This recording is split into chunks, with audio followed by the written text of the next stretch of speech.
குட்டீஸ், இன்றைக்கி நான் உங்களோட மேக்கர்ஸ் உமன் சேனலுக்கு உங்களை அன்போடு வரவேற்கிறேன்.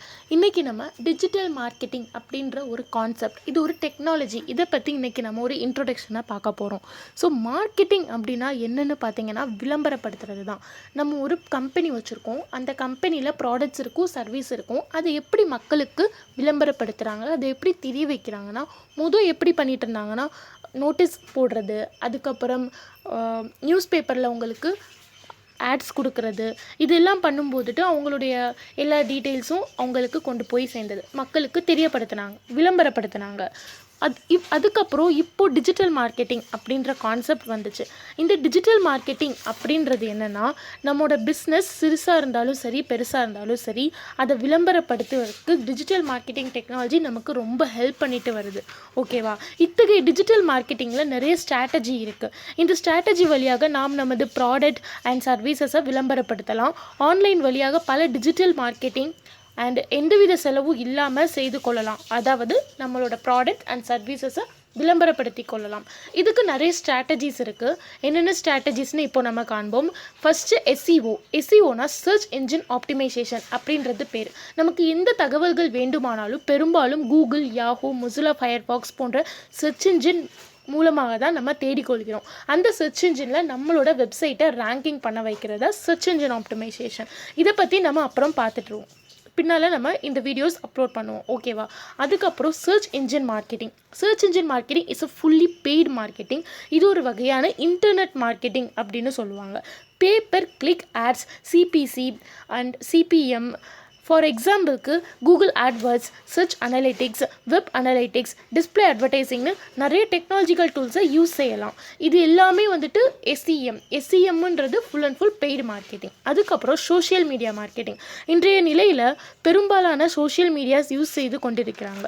So Facebook, Twitter, Google plus, Pinterest, Instagram போன்ற பல மீடியாஸில் பேஜ் க்ரியேட் பண்ணிக்கலாம். நம்மளோட பிஸ்னஸ் பேஜ் ஒன்று க்ரியேட் பண்ணிட்டு அதில் நம்ம என்னென்ன பண்ணிகிட்ருக்கோம், என்னென்ன ப்ராஜெக்ட்ஸ் அப்டேட் பண்ணியிருக்கோம், புதுசாக நம்ம என்ன லான்ச் பண்ண போகிறோன்றதை நம்ம பேஜில் நம்ம அப்லோட் பண்ணி ஷேர் பண்ணலாம்.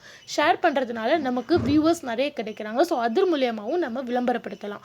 அதுக்கப்புறம் என்னென்னா கண்டென்ட் மார்க்கெட்டிங் அப்படின்னா நம்முடைய பிஸ்னஸ் பற்றிய கண்டென்ட்டை அதாவது விளம்பரப்படுத்த போகிறோம். ஸோ அந்த கண்டென்ட்டையும் நம்ம விளம்பரப்படுத்தலாம்.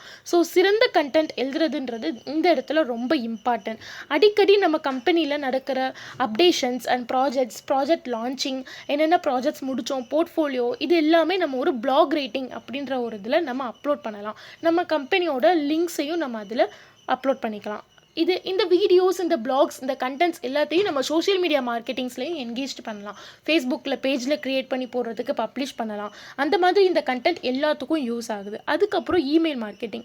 நம்முடைய கஸ்டமருக்கு நம்மளோட ப்ராடக்ட் அண்ட் ப்ராஜெக்ட்ஸை நம்மளோட போர்ட்ஃபோலியோவில் நம்ம எப்படி இமெயில் அனுப்புறதுன்னா, பிஸ்னஸ் ப்ரப்போசல் அப்படின்றத நம்ம க்ரியேட் பண்ணி வச்சுட்டு அதில் இருந்து நம்ம அவங்களுக்கு ஒரு ப்ரப்போசலாக அனுப்பலாம். அந்த ப்ரப்போசலை அவங்க பார்க்கும்போது டெஃபினட்டாக அட்ராக்டிவ் ஆவாங்க. அதுக்கப்புறம் நம்மளோட ப்ராஜெக்ட் போர்ட்ஃபோலியோ, நம்ம பண்ண ப்ராஜெக்ட் போர்ட்ஃபோலியோ, இப்போ கரண்ட்டாக பண்ணிட்டு இருக்கிற ப்ராஜெக்ட்ஸ் எங்கேருந்து பண்ணுறோன்றத எல்லா டீட்டெயில்ஸ்க்கும் நம்ம அவங்களுக்கு அனுப்பணும்னா டெஃபினட்டாக நம்ம அவங்களோட மெயில் ஐடிக்கு நம்ம அனுப்புறதுக்கு பேர் தான் email marketing. So catchy words, catchy contents, இது எல்லாமே வச்சு அனுப்புறதுக்கு தான் இமெயில் மார்க்கெட்டிங் அப்படின்னு சொல்கிறோம். அதுக்கப்புறம் என்ன, வீடியோ மார்க்கெட்டிங். இப்போது நம்ம இதெல்லாம் பண்ணிகிட்ருக்கோம், இதுதான் எங்களோட ப்ராடக்ட்ஸ், இதுதான் எங்களோட சர்வீசஸ்ன்னு சொன்னோம்னா மக்களுக்கு புரியாது. அதெல்லாம் மக்களுக்கு புரியறதுக்கு நம்ம என்ன பண்ணணும் அப்படின்னா, நிறைய டிஜிட்டலாக நிறைய க்ரியேட் பண்ணணும். இப்போ ஒரு வீடியோ க்ரியேட் பண்ணோன்னா அந்த வீடியோ வச்சு அவங்க என்ன வேணால் யூஸ் பண்ணிக்கலாம். ஒரு வீடியோவில் அனிமேஷனாகவும் ஆட் ப்ரமோஷனாகவும் இருந்துச்சுன்னா அவங்களுக்கு ஈஸியாக கேதர் ஆகும். ஸ்டூடெண்ட்ஸ், சில்ட்ரன்ஸ், சீனியர் சிட்டிசன்ஸ்னு எல்லாருக்கும் புரியும். ஸோ இந்த மாதிரியான டாக்டிக்ஸ் எல்லாம் யூஸ் பண்ணி பண்ணுறதுல தான் டிஜிட்டல் மார்க்கெட்டிங் அப்படின்றது சொல்கிறாங்க. ஸோ இதை பற்றின ஃபுல் வீடியோஸ் அடுத்தடுத்து எங்கள் சேனலை சப்ஸ்கிரைப் பண்ணுங்கள், அப்டேட் பண்ணுங்கள், மறக்காமல் கிளிக் பண்ணிடுங்க, பெல் பட்டனை ப்ரெஸ் பண்ணிடுங்க. உங்களுக்கு ஏதாச்சும் கொஸ்டின்ஸ் இருந்தால் கமெண்ட் பண்ணுங்கள். ஓகேவா? ஸோ அடுத்தடுத்து வீடியோஸ் நாங்கள் அப்லோட்